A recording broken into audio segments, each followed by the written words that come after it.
It's going to be Griffin against Humphries. The world is spared the Humphries-Odom showdown on the jump ball. The picture might have broken the internet. The officials got together. They wanted to make sure if they had the right person jumping. Oh, no, now we're not. Now we do get it. There you go. And listen to the crowd.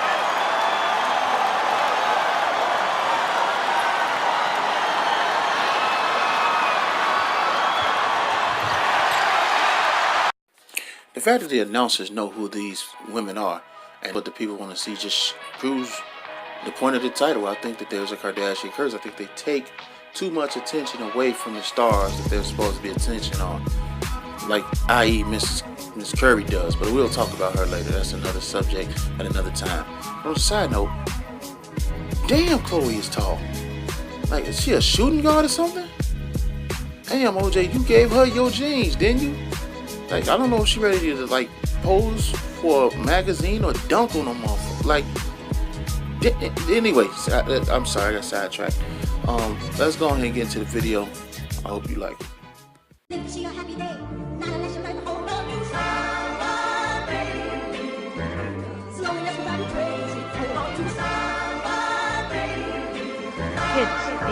football. Yeah. Double up so many people, man. They hit me. Whether it be Facebook or Twitter, email, man, they ask me. Can we talk about the Kardashian curse for a second? I mean, let's look into her. Today, I'm going to look at a couple of the players that they dated. I'm going to look at the before and after stats. Of course, some players escaped it. We don't know. The jury's out on Ben Simmons. He dated Kendall. It's still, last year. So, the jury's out on that. James Harden, he didn't take it serious, thankfully for that. So, he didn't fall off. But let's look at some of these other players. Let's start with Chandler Parsons. He dated Kendall Jenner August of 2014. Before he dated her, his average was 16.6 points per game, 5.5 rebounds, 4 assists per game. A year after he was done dating her, the next season after he was done, he went to 13.7 points per game, 4.7 rebounds per game, and 2.8 assists per game.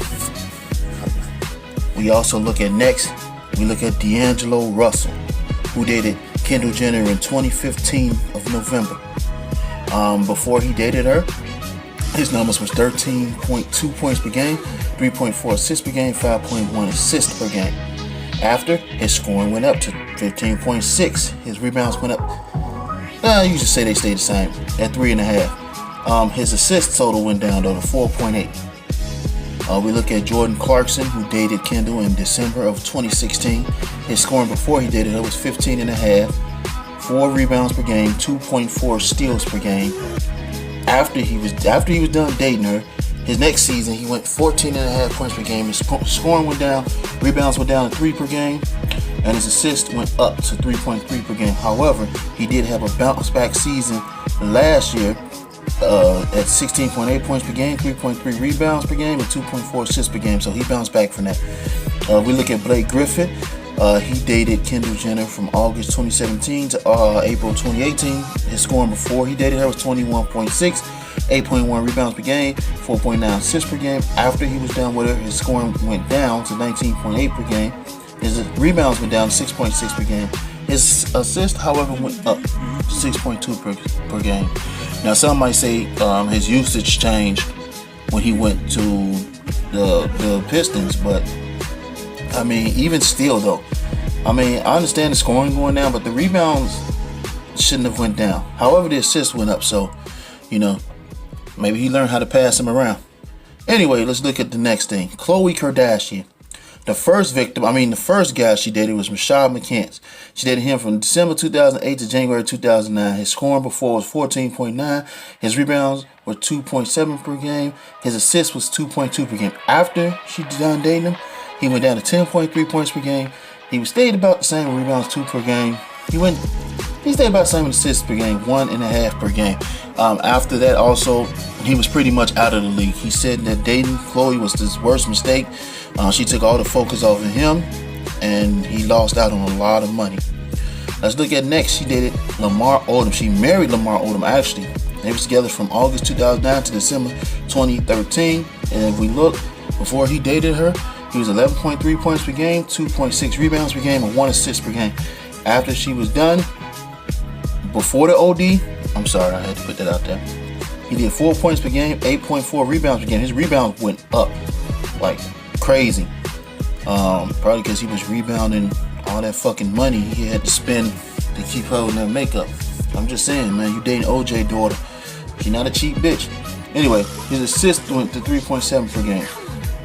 We look at Tristan Thompson, who started dating in September 2016 till now. His scoring was 7.8 points per game, which he never was a real scorer. 9 rebounds per game, and his assist total was 8/10 of an assist per game. His scoring went up to 10.9 per game. His rebounds went up to 10.2 per game. His assists went up to 2 per game. Now he's the first person to actually rebound after dating him. Now, also a side note, LeBron did tell him keep that circus out of Cleveland. We don't want that around in Cleveland. So, I mean, he knows. I mean, there's a reason why Jay-Z and Beyonce ain't go to Kanye's wedding. I'm just saying, people look down on these people. Now, we also look at the next one, Kim K, who dated Chris Humphries. October 2010 to October 2011, 1 year they was married. His scoring was at 8.1 points per game. His steals was at 6.4 per game, and his assist was at 6/10 of an assist per game. After he was done with it, his scoring went down to 5.6. His rebound went down to 5.6, and he stayed about the same in assists with 5/10 of an assist. So, I'm just giving you guys the facts. Y'all can, kind of draw your own conclusion from there. Maybe it is a Kardashian curse. I mean, since Kanye really been hanging around the house a lot, he hasn't made a hit, and he dressed like a homeless person. So, I mean, it may be something to it. So, hopefully the Kardashians leave my sport alone. They the golfer. Nobody gives a fuck about it. They the baseball player. Like, I mean, not a White Sox. They the Cubs player. Like, not a White Sox player, but they the Cubs player.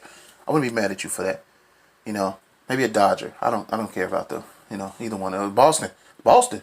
Red Sox got to play. Oh, why don't you go ahead and date you one of them fucking Patriots? Date a Patriot.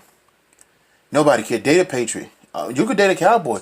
I mean, Cowboys ain't got nothing on the line. They've been choking since like 98. So date one of them. Anyway, there go the whistle. I'm out. Tell me what you think, though. Leave your comments, like, subscribe. What do you think? Do you think that it's a real curse? Do you think the Kardashian curse really exists? I mean, I pointed out the numbers. I think they do.